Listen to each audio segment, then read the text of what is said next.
Hi, and thank you for tuning in. I'm Lindsay of Lindsay Simonds Consulting, and we offer boutique consulting to nonprofit organizations who are looking for transformational change through fundraising. And this holiday season, we're offering a digital download for end of year fundraising. And that's wonderful, but I thought there's something missing, and that's for the individual who's the fan, the cheerleader, the donor, the board member. And that's when I called Catherine. Catherine, thanks for being here. I'm Catherine Alonzo, and I work with individuals and organizations to create social and systemic change through powerful storytelling so that they can create a kinder and more equitable world. Lindsay, thanks so much for having me. Yeah, that's great. So here we are. We decided we just want to share 4 tips that can really empower you to tell a story about why supporting a cause, why you support a cause, and what others can do to join you in the effort. So let's flip to the next slide, Catherine. And I want to tell just a very, very short story about why we're here in the first place. I was traveling from Montana to Denver, and the chaos and noise of holiday clamor was really eating at me, and I was feeling a little bit overwhelmed. Meanwhile, in the back of my mind, I was thinking about how am I communicating with my nonprofit clients and their change-making efforts during this end-of-year season. And it occurred to me that it's the people to my left and to my right who are also wanting to make a change, but they might not know how to. So I wanted to think about what are the resources that I have in my community and what do I have inside of me that is that change maker. And I realized that Catherine could be really helpful in this. So I called her and I said, what are we going to do about how to inspire individuals, not organizations, but people who are like you and me to really make the change that they want to see in the world? And I turned to Catherine and we got to talking and decided this short clip that's free and accessible is for you. Catherine? And we today are going to be sharing 4 storytelling tips that you can utilize in your own fundraising when you're asking for donations for an organization you care about today. Because we know that fundraising and asking for money can be really overwhelming, but it is so important to do for a bunch of different reasons. One, when you do something that scares you and steps outside of your comfort zone, you expand what you think you are capable of, which expands what you do. And from that place, you can make grander, bigger, more effective impact in your local community in the causes that you care about. Another thing is that your local organizations depend on kind, generous donations from people that are aligned with the problems in our society that they are trying to solve. And so when you not only donate yourself, but you ask people that you know to do the same thing, you are really making an important, powerful change. Well, we're going to toss this conversation back and forth a little bit, but we do have 4 specific tips and we'll riff on what they mean to each of us so that this can be approachable and a friendly, quick tutorial. Let's go to the first tip. So tip number 1 is you want to make the person that you are talking to the main character in the story. What do I mean by that? So think first of all that every single story has a main character and then supporting characters. The best way to think about this is Batman and Robin. So every single story has a Batman, a main character. They are the person that goes on the journey as you move through the story. And then there's usually a Robin who's a sidekick. They are there to help Batman along the way. But Batman is the one that changes something or discovers something. He is the one that really goes on a journey, and Robin is there to help. And usually the way that we communicate when we are talking about and we're appealing for donations or we're doing fundraising is we make ourselves Batman. We, the organization, are the ones that are making change in the world. And you, when you donate money, you are Robin. You are helping me make the change. Very, very powerful storytelling is you flip it. You want to make the person that you are appealing to the main character in the story. So what does that look like? Let me show you. On the left here, you say that this is the normal way that we communicate. Your audience is Robin. When you donate $25, you help our local food bank ensure that our neighbors don't go hungry this holiday season. So it is the local food bank that is really helping make that change for people. And you are the one that you're helping out, you're donating. But when we make the main audience Batman, they are the main character. They are the one that's making the difference. When you donate $25, you ensure our neighbors don't go hungry this holiday season. And when we put the person that we are appealing to in the center of the story, it is way more compelling.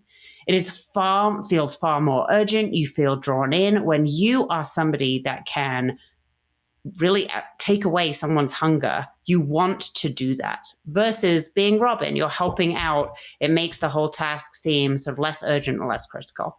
And so when you center the person that you are talking to in the story, they are far more likely to donate. For a pro tip, if you want more on this, check out The Hero's Journey by Joseph Campbell. And this book is a phenomenal text for really understanding how to communicate in a way that centers the person you are talking to in their story. Lindsay, you want to talk about tip 2? Yeah, absolutely. And I just love that pro tip because Joseph Campbell is one that I have studied and admired for years. And you can see there's an awesome YouTube video that's maybe 7 minutes that narrates how Disney and Star Wars, I was forgetting Star Wars, how they use that story arc. And so making the audience member that hero is such an incredibly powerful tip. So if you learn nothing else, use that one as your go-to, is making the other person feel empowered that they too can make a difference. Tip 2 is start with the why. So why does something matter to you, not what it is? The reason is that we make decisions based on our emotional heartstrings being drawn at, and then we justify them logically with facts and figures.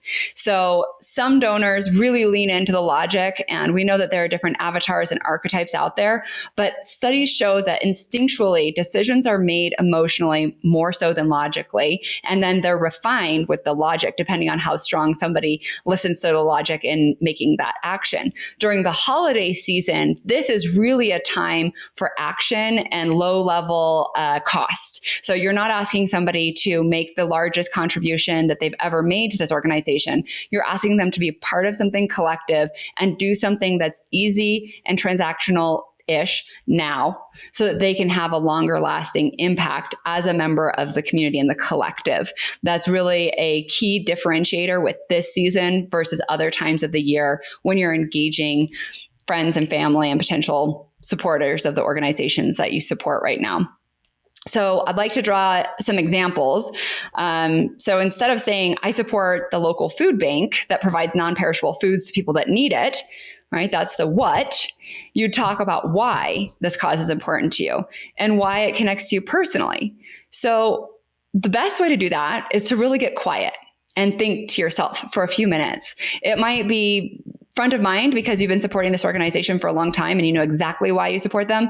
But it might take you a few minutes of contemplation and saying, okay, why and why and why? Do that exercise with yourself where you're really breaking it down to the most essential reason why you're supporting any organization.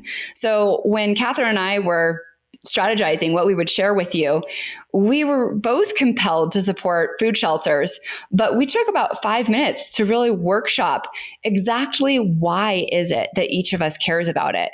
And once you've got that, the rest really flows. So for me, I think about creating a sense of a healthy and thriving community, and that none of us should go without that, and that none of us can be healthy and thriving if one of us is suffering. And for Catherine, she wanted a kinder world that minimizes suffering because she'd love to eliminate suffering from other people's lives.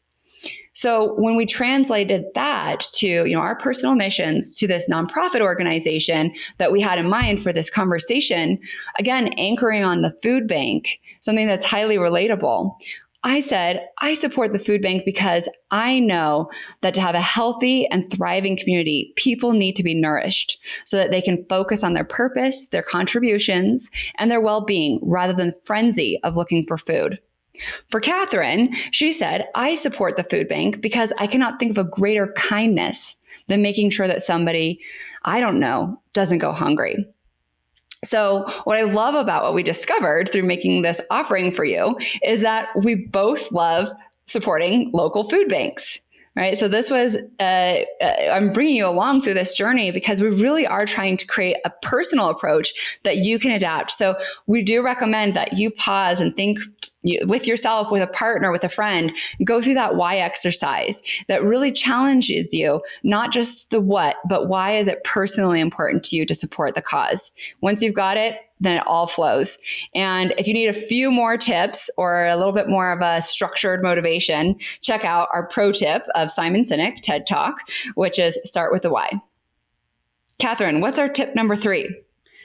Tip number 3 is to focus on what's possible instead of what's missing. And I love this one particularly because when we are fundraising, asking for money or for resources for a campaign or a cause that we care about, it is very, very natural to really focus on what is missing, what is wrong, what is broken, what is describing the suffering that somebody might be experiencing, really focusing to carry the local food bank example forward, really focusing on the hunger that somebody is experiencing.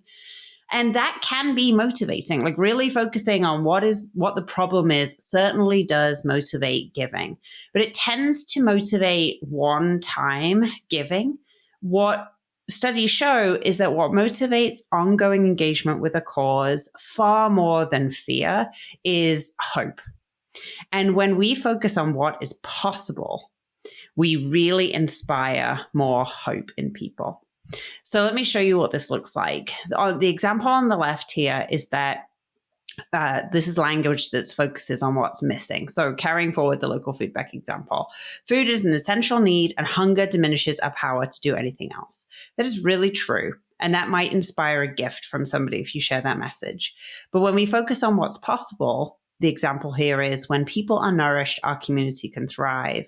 We really are creating a vision of what is possible when you get involved. And people are far more likely to be compelled to be a part of a vision than they are to be a part of putting a Band-Aid over a really big problem. Lindsay, do you want to land the plane and bring us in for tip number 4? Yes. Tip number 4 is very specific. We're asking you to be direct, meaningful, and specific. So it's making the ask.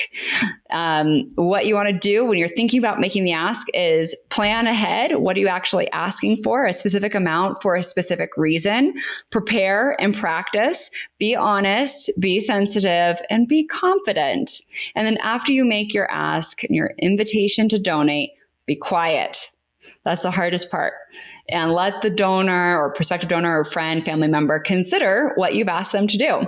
A tip that I like to use is to feel the feet on the ground, feel my feet on the ground, say, where are my feet right now? And that will pause me enough to get out of the anxiety. Also, some people do breathing exercises and the like, but just be quiet and let them think about what you've asked them to do. I've got a few examples to share, Catherine, and I know that you've got some others too for another time, but just quick hits that you can copy and reproduce. If you're doing a personal match, it might say, I'm going to contribute $200 for this organization for this purpose, and I'd like you to do it too. Will you match that? Another way to do it, again, playing on the match and peer-to-peer fundraising, which is what we see as most common for individuals that are raising money for their organization, is I'll match every dollar that my friends and family give up to $5,000 for this organization, and can I count on you? And then finally, if you don't want to say a specific dollar amount, you can ask somebody to give at the greatest level that they can give this season. And again, it's saying why. So that's the sum up of the 4 easy steps. You can always call Catherine or me directly. But before we wrap up, there is a tip on how to take action visually that brings us all together. Catherine, over to you. So what I'm showing here is an example of a social media post. This is an Instagram story that has just a few words on it. So you can see how when you're combining these tips, it doesn't have to be lengthy, but this demonstrates everything that we have been talking about. So tip number 1 is to make the person you're appealing to, they are Batman. So you see that in the second sentence here. When you donate $50 to the food bank, you make sure it happens. You are the one that are ensuring that people in our community are fed. Tip number 2 is tell the story of why. Why does this matter? You see that at the top here. When our little girl here eating pizza, when she is nourished, our community can thrive. This is why it is important to me. Tip number 3 is tell the story of what is possible instead of what's missing. So we're really focusing here on the community thriving rather than somebody being hungry. The word hunger does not appear here. And then tip number 4, make a direct ask. When you donate $50 to the food bank right now, I've told you how much I want and I've told you when I want you to do it. So this is an example of how succinct your effective fundraising ask can be this holiday season. Lindsay, you want to do us a quick recap of our 4 tips? You nailed it. You know what? Let's follow up in a personal outreach. So if anybody wants to connect with us, they can find us on LinkedIn, send us an email, find us on Instagram. Our contact information is here, and it will be in the landing page where you've watched this video.